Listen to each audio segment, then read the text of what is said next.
Siapa yang dari sini nih? Mata pelajaran baru, Bu. Oh.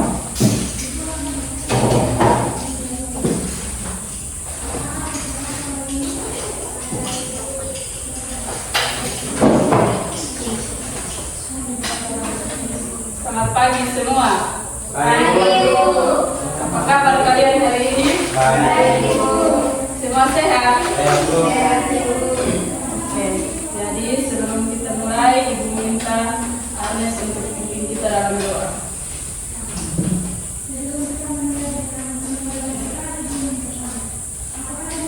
Baik, sebelum kita mulai sebentar hari ini, mari kita menghadap doa. Kita berdoa. Berdoa mulai. Doa selesai. Oke, terima kasih Agnes. Ibu akan mengecek kehadiran kalian dulu ya.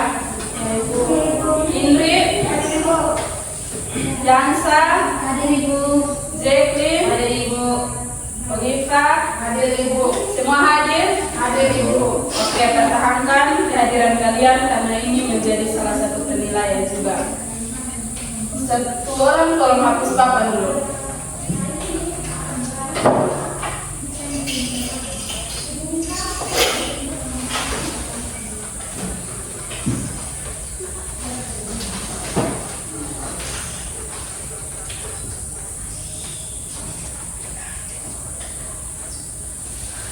Ada yang punya tisu kering? Ya, kirim. Kirim.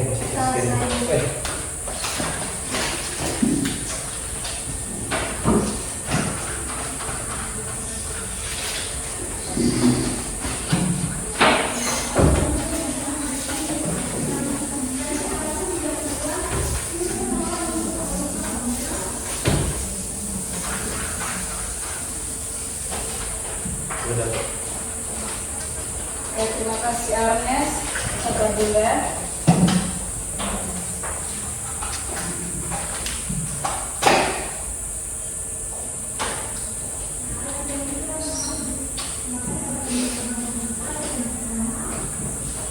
Oke, ada yang masih ingat materi kita minggu lalu tentang apa? Sistem indra Ibu. Sistem indera pada apa? Penciuman. Oke, betul. Sistem indera pada penciuman. Nah, ada yang punya snowman? Saya pinjam dulu.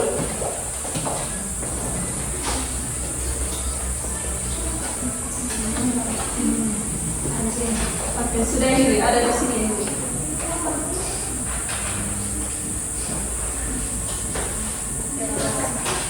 Jadi hari ini kita akan belajar tentang sistem indera khususnya pada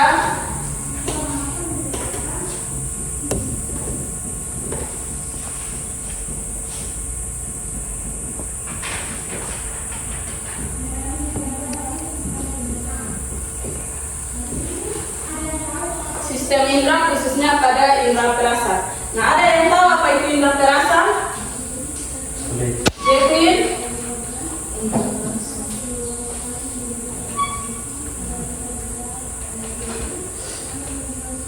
Pada mulut Pak Ibu. Sistem indra perasa adalah sistem pada tubuh manusia yang berfungsi untuk menerima rangsangan dari luar, khususnya pada indra perasa. Organ utamanya adalah lidah Ibu yang dapat mendeteksi rasa seperti manis, asin, asam, pahit, dan juga umami. Oke, betul sekali. Kita berikan tepuk tangan untuk Jacqueline. Nah, di sini ada dua tujuan, di mana yang pertama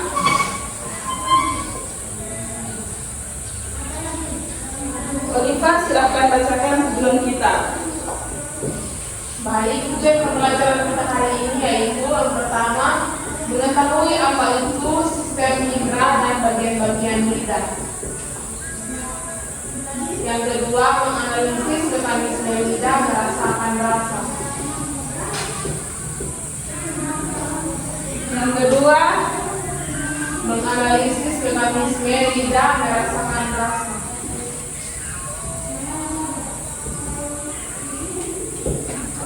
baik, jadi tujuan kita ada dua, yaitu mengetahui sistem indera dan bagian-bagiannya, kemudian menganalisis mekanismenya. Nah, anak-anak, coba anak-anak perhatikan.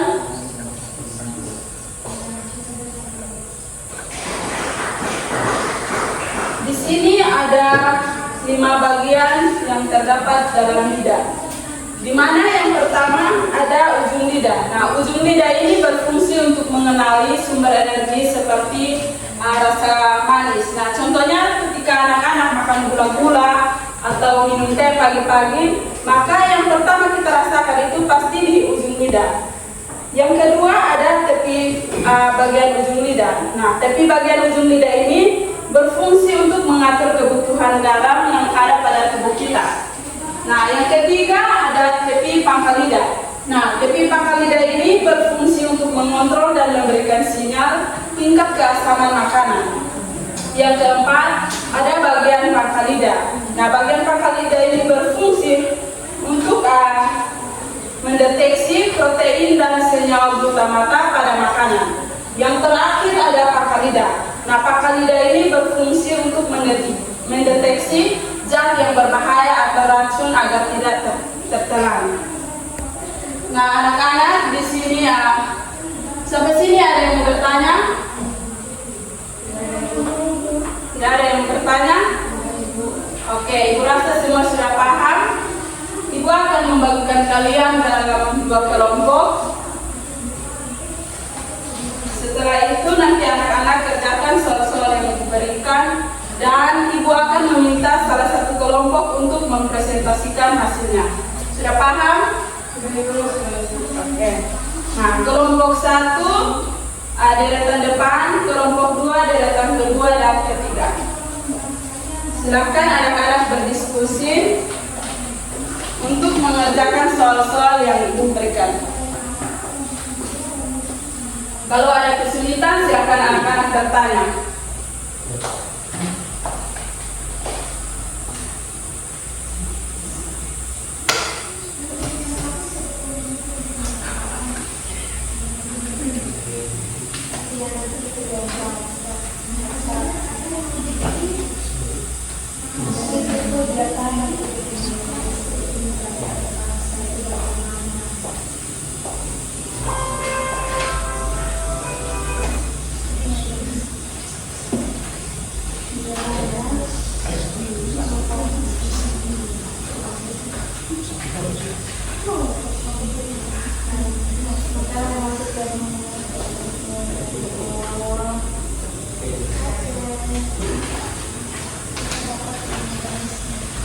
Apakah kalian sudah selesai mengerjakan? Sudah, Ibu. Belum Ibu. Oke, lanjut. Yang belum silakan lanjut kerja. Ya Ibu.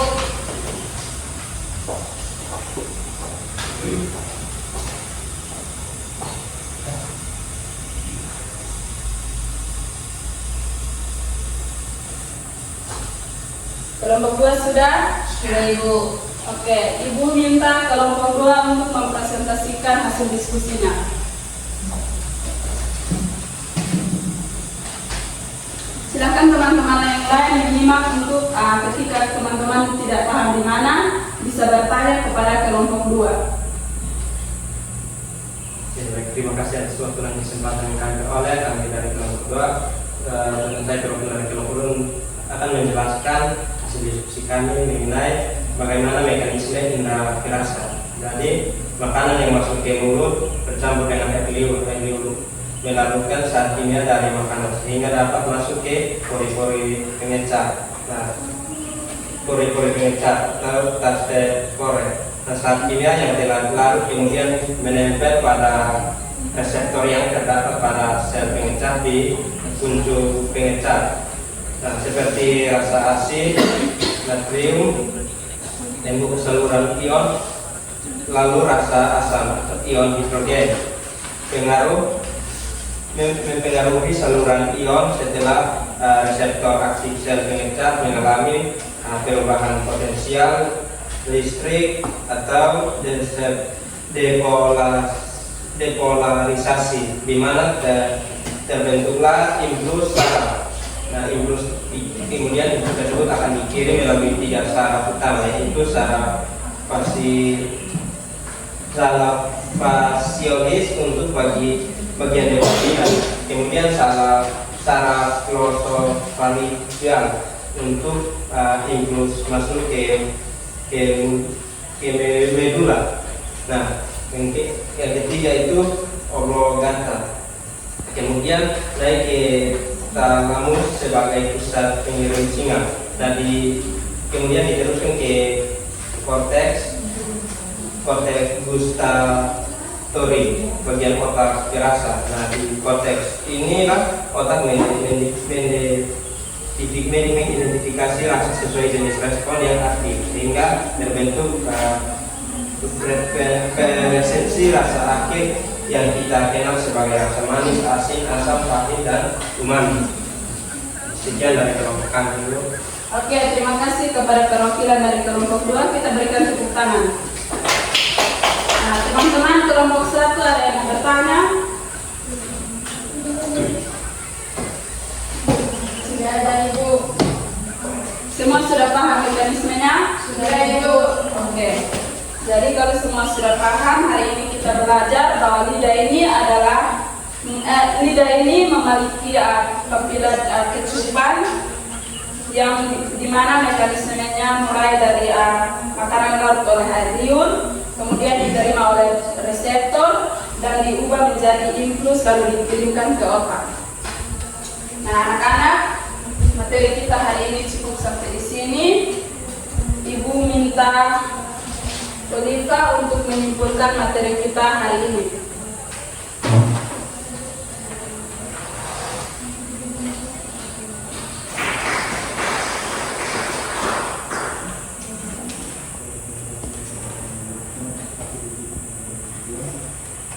Baik, saya akan menyimpulkan materi kita hari ini.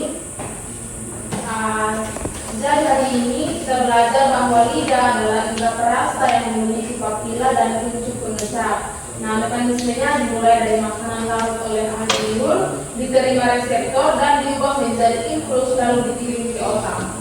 Oke, terima kasih Oliva sudah menyimpulkan materi kita hari ini. Ibu akan memberikan hasil evaluasi kepada kalian. Silahkan siapkan kertas dan penanya untuk mencatat pertanyaan. Menurut pemahaman anak-anak tentang materi kita hari ini ya, tidak boleh posting. Ya, Bu. Sudah? Sudah, Bu. Oke, pertanyaan pertama. Apa rasa yang paling sering kalian rasakan pada hari ini? Apa rasa yang kalian sering rasakan pada hari ini? Yang kedua, mengapa penting untuk menjaga kebersihan lidah? Yang kedua, mengapa penting menjaga kebersihan lidah? Silahkan waktu pengerjaannya 5 menit.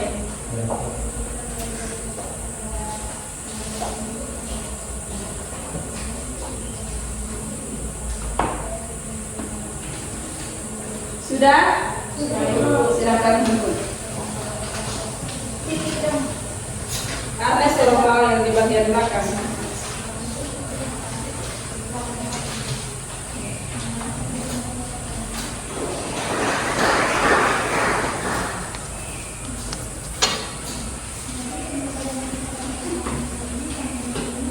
Oke, kita cukup sampai di sini. Tapi sebelum itu, Ibu mau kasih kalian oleh-oleh sebelum pulang. Ada yang tahu? Tugas. Ya, tugas. Jadi silakan anak-anak buat skema sederhana tentang mekanisme lidah merasakan rasa. Dikumpulkan minggu depan ya.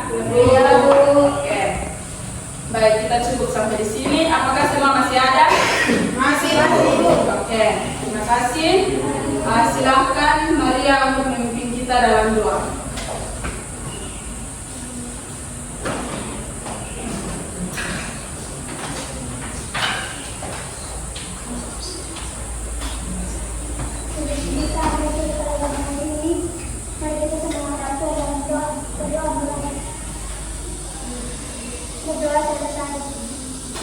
Terima kasih Maria. Shalom, selamat siang.